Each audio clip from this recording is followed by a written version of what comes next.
Good morning students. Today we are going to the chapter number 4, that is maps. Class number 6 and the chapter number 4 is maps. ठीक है, this is really very interesting and important chapter.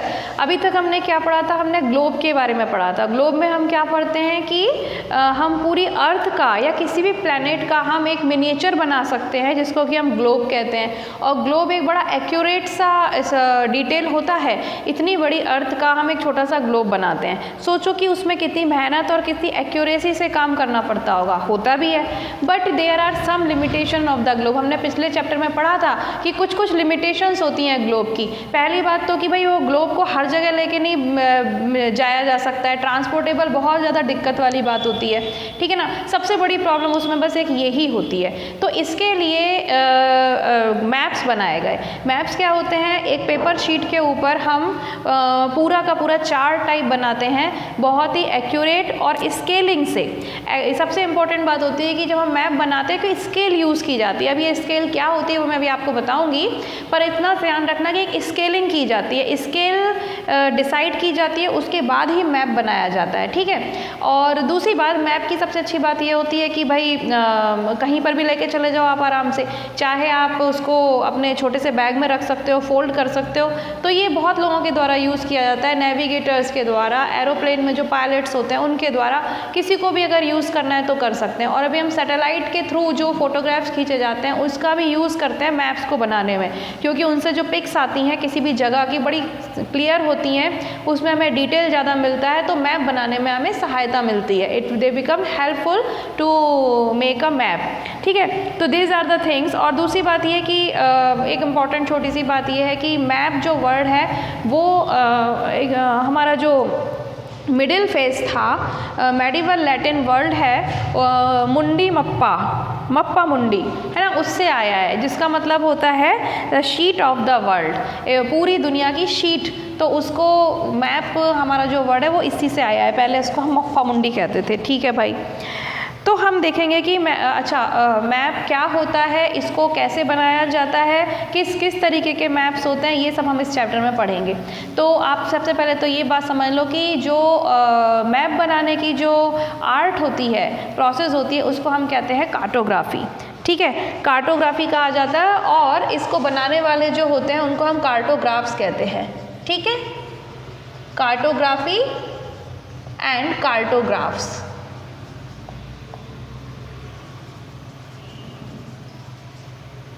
ठीक है. अच्छा, अब ये क्या करते हैं, एक थोड़ी सी प्रॉब्लम होती है मैप्स में, वो ये है कि डिस्टॉर्शंस होते हैं थोड़े थोड़े, क्योंकि हमारा जो ग्लोब होता है वो क्या होता है, वो स्फेरिकल होता है. ठीक है. और अर्थ भी भाई स्फेरिकल है, जियोइड है. ठीक है. लेकिन बीच में स्फेरिकल है, तो कुछ कर्व्ड एरियाज जो होते हैं उनको जब हम फ्लैट करके दिखाते हैं तो उसमें कहीं कहीं प्रॉब्लम आ जाती है. ठीक है. ठीक है. जैसे ग्लोब की थोड़ी सी लिमिटेशंस होती हैं, वैसे मैप्स की भी थोड़ी सी लिमिटेशंस होती है, but it does not matter very much. काम चल जाता है. ठीक है. तो ग्लोब और मैप सब इकट्ठा करके हम अपनी प्लैनेट के बारे में जानकारी कर सकते हैं. अब ये कह रहे हैं कि टाइप्स ऑफ मैप्स में अगर हम देखते हैं तो there are 3 types of maps. अच्छा, इसके बाद ठीक है, 3 टाइप्स ऑफ मैप्स में पहला जो होता है वो पॉलिटिकल मैप होता है. अब पॉलिटिकल, ये मैप्स आपने बचपन में से यूज़ करते आ रहे होंगे, आपने पढ़ा होगा ज्योग्राफी में भी शायद. अभी तो क्या सिर्फ 6th क्लास में हो ना? नहीं, अभी तो शायद ही पढ़ा हो. तो आप ध्यान रखो कि अगर मान लीजिए मैं कभी कहती हूँ कि भाई पॉलिटिकल मैप लेके आ जाओ इंडिया का, तो आप देखना कि उसमें डिफरेंस होता है. आप अच्छा ऐसा करना, आप दुकान पर जाके 1 रुपये का एक मैप आता है, कोई ज़्यादा महंगा तो आता नहीं. ठीक है. आप 3 मैप खरीदना अलग अलग. शॉपकीपर से बोलना कि मुझे एक पॉलिटिकल मैप ऑफ इंडिया दे दो, एक ज्योग्राफिकल मैप दे दो, और एक ऐसा मैप दे दो जिसमें मैक्सिमम रेनफॉल दिखाया जाए, या फिर थीमेटिक कहते हैं उसको. ठीक है. तो एक तो होता है पॉलिटिकल मैप. पॉलिटिकल मैप में पता है क्या होता है, जो हमारी पॉलिटिकल बाउंड्रीज़ होती हैं, जैसे कि हम उसमें दिखाएंगे उत्तर प्रदेश कहाँ है, मध्य प्रदेश कहाँ है, राजस्थान कहाँ है, दिल्ली कहाँ है, तो वो सारी बाउंड्रीज़ दिखाई देंगी आपको कि ऐसा ऐसा मध्य प्रदेश बना है, यहाँ उत्तर प्रदेश बना है, यहाँ राजस्थान, यहाँ हरियाणा, गुजरात दिल्ली. तो ये जो होगा जिसमें हमारी स्टेट्स की और हमारी पूरी इंटरनेशनल लाइन होती है ना, वो कहता है पॉलिटिकल मैप, जिसमें देश की सीमाएँ, अलग अलग वर्ड्स की सीमाएँ जो होती हैं, अलग अलग कंट्रीज़ की सीमाएं जो होती हैं वो सब दिखाई जाती हैं। अगर हम अपने देश की बात करें तो उसमें स्टेट्स होंगे, है ना, अलग अलग डिस्ट्रिक्ट्स भी हो सकती हैं, तो ये सब पॉलिटिकल मैप में अंदर आता है। ठीक, अब दूसरा होता है हमारा ज्योग्राफिकल। ज्योग्राफिकल मैप जो होते हैं इसको हम फिजिकल मैप कहते हैं। फिजिकल मैप में क्या होता है, जैसे कि हमारे देश में माउंटेन्स कहाँ हैं, माउंटेन रेंजेस कहाँ हैं, प्लेट्यूज कहाँ हैं, हिल्स कहाँ हैं, ओशियंस कहाँ हैं, तो जितना भी ये ज्योग्राफिकल अपन बात करते हैं, जो जियोग्राफिकल जो भी चीज़ें होती हैं हमारे कंट्री में या किसी भी कंट्री में, वो सब चीज़ें हमें दिखाई जाती हैं। तो हम कंट्री का एग्जाम्पल ले रहे हैं बट ये पूरे वर्ल्ड पर आता है। अगर हम पॉलिटिकल वर्ल्ड मैप अगर हम बात करें वर्ल्ड का पॉलिटिकल मैप, तो उसमें अलग अलग कंट्रीज़ दिखाई जाएंगी। पाकिस्तान का, अफगानिस्तान का, अमेरिका कहाँ है, कौन कौन से ओशियन से कौन कौन सी कंट्रीज़ कहाँ कटी हुई हैं, कहाँ पे अंटार्कटिक ओशियन आता है, कहाँ पर एशिया का कॉन्टिनेंट आता है। तो ये सारी चीज़ें आपको पॉलिटिकल मैप में दिखाई देती हैं जब अलग अलग हम देशों की बात करते हैं। लेकिन जो हमारे ये सब आते हैं ज्योग्राफिकल फीचर्स जो आते हैं, इनको हम क्या कहते हैं, फिजिकल मैप, जिसमें हम माउंटेन्स, हिल्स, प्लेट्यूज, ओशियंस, ये सारी की सारी चीज़ें देखते हैं। अब अगर हम वर्ल्ड की बात करेंगे तो वो वर्ल्ड का फिजिकल मैप कहलाएगा, इंडिया की बात करेंगे तो इंडिया का फिजिकल मैप कहलाएगा। ठीक है, तो आपको पता होना चाहिए कि what is the difference between political map and physical map. Third जो होता है वो होता है थीमेटिक मैप, THEMATIC। ठीक है, थीमेटिक मैप में क्या होता है, इसमें अगर मान लीजिए मैं कभी ऐसा, हम मान लीजिए कोई रेनफॉल के बारे में पढ़ रहे हैं और हमें ये दिखाना है कि वर्ल्ड में कहाँ कहाँ रेनफॉल पाई जाती है, कितनी कितनी होती है, मैक्सिमम कहाँ होती है, मिनिमम कहाँ होती है, यानी कि हम सिर्फ एक पर्टिकुलर चीज़ के बारे में बात कर रहे हैं। सपोज करो हम रेनफॉल, तो वो जो आप उस जो मैप होगा वो हमें थीमेटिक मैप कहलाएगा हमारे को। ठीक है, इसी तरीके से मान लीजिए मैंने कभी आपको ये बोला कि भाई विंड्स के बारे में हमें पढ़ना है, कौन सी विंड्स कहाँ चलती है, सब ज्योग्राफी में आप आगे पढ़ोगे। ज्योग्राफी में पढ़ने के लिए बड़ी और इंटरेस्टिंग चीज़ें होती हैं। तो उसमें अपन देखेंगे कि भाई विंड्स, है ना, वॉल्केनोस कहाँ कहाँ होते हैं, अर्थक्वेक कैसे होते हैं, टाइड्स कहाँ कहाँ हैं, क्या है, कैसे हैं, उनके क्या स्ट्रक्चर हैं, ये सारी की सारी चीज़ें आप किस में पढ़ते हो, थीमेटिक मैप में पढ़ते हो। तो you are getting what is the difference between political map, physical map and thematic map. So these 3 type of maps you have to study in the मतलब ये जो मैप की जो स्टडी कहलाती है उसमें। अब हम पढ़ते हैं कंपोनेंट्स ऑफ मैप्स। तो कंपोनेंट्स ऑफ मैप में हम जनरली क्या दिखाते हैं, पहली बात मैंने जब ये आपको बताया था कि एक स्केलिंग यूज़ की जाती है, वो कैसे होता है और क्यों होता है।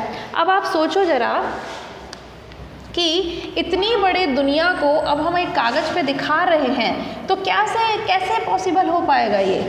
सपोज़ करिए कि आपको इतनी बड़ी किताब को इतनी छोटी सी करके दिखाना है, तो आप क्या करोगे, यहाँ से यहाँ तक इसकी डिस्टेंस नापेंगे, ठीक है, और उस डिस्टेंस को हम एक छोटी सी डिस्टेंस के बराबर कर लेंगे। मान लीजिए कि हम मैप की बात कर रहे हैं, तो अगर सपोज़ करो एक डिस्टेंस है, अगर मान लीजिए 60 किलोमीटर है, ठीक है, और मैंने उसको 6 सेंटीमीटर से दिखाया है। ठीक है, अब धरती पे 60 किलोमीटर तक तो मैं मैप पे बना नहीं सकती हूँ, तो मैंने एक स्केल ले ली। स्केल का मतलब क्या हुआ कि मैंने ऐसा कर लिया कि मैं पूरे मैप में 60 किलोमीटर को 6 सेंटीमीटर से दिखाऊंगी, यानी कि 10 किलोमीटर को 1 सेंटीमीटर से दिखाऊंगी। तो इस तरीके से मैं कुछ ऐसे अपना हिसाब किताब बना लूँगी। ठीक है, और ये जो चीज़ है वो पूरे मैप पर फॉलो की जाएगी। ऐसा नहीं है कि इंडिया में ऐसे फॉलो कर रहे हैं, अमेरिका जब दिखाया तो अमेरिका में 60 किलोमीटर को 6 मीटर से दिखा दिया, ऐसा नहीं, तो मैप गड़बड़ हो जाएगा। आप बात को समझ रहे हो ना, कि हमें इतनी बड़ी बड़ी डिस्टेंसेस दिखानी है, तो हम उसका एक पर्टिकुलर एक प्रोफॉर्मा बना लेते हैं कि 60 किलोमीटर को हम 6 सेंटीमीटर से दिखाएंगे। अब मैंने मैप बनाना शुरू किया, तो जहाँ पर 60 किलोमीटर की कोई जगह है, डिस्टेंस है, तो उसको मैं अपने मैप में कैसे बनाऊंगी, 6 सेंटीमीटर से। अब इसी तरीके से 10 किलोमीटर आया, तो मैंने इसी का हिसाब लगा रखा है, तो मैं उसको 1 सेंटीमीटर से दिखाऊंगी।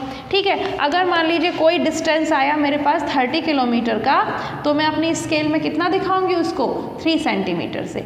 ठीक है, 5 किलोमीटर का कोई डिस्टेंस आया, तो मैं यहाँ पर 0.5 सेंटीमीटर से दिखाऊंगी। तो इस तरीके से हम काम करते हैं, इसको कहते हैं स्केल या डिस्टेंस। जो कंपोनेंट ऑफ मैप में जो अपन बात कर रहे हैं, तो वो है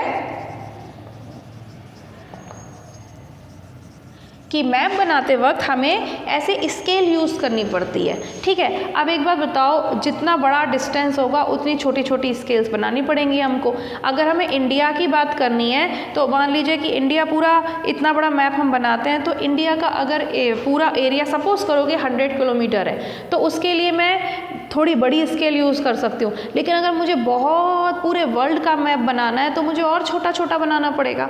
ठीक है, बात समझ रहे हो? तो हम उसको कहेंगे कि जितना बड़ा एरिया हमें कवर करना है अपने छोटे से मैप में, तो हमें स्केल को छोटा करना पड़ेगा। ठीक, तो अगर मान लीजिए मैं इंडिया की बात करती हूँ तो मैंने 60 किलोमीटर को 6 सेंटीमीटर में बनाया।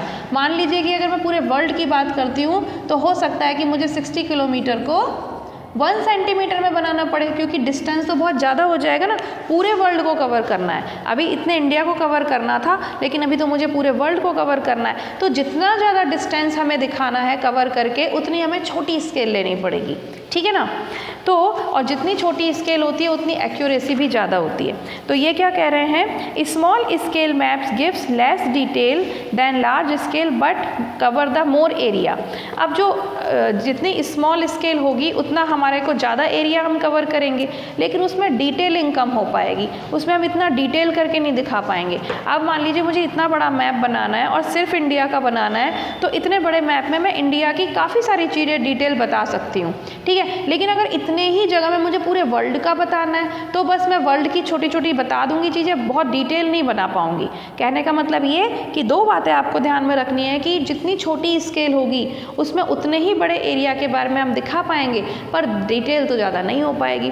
So this is the about the distance, कि डिस्टेंस जब हमें दिखाना होता है तो हमें एक पर्टिकुलर स्केल को यूज़ करना होता है और पूरे मैप में फिर हम इसको फॉलो करेंगे।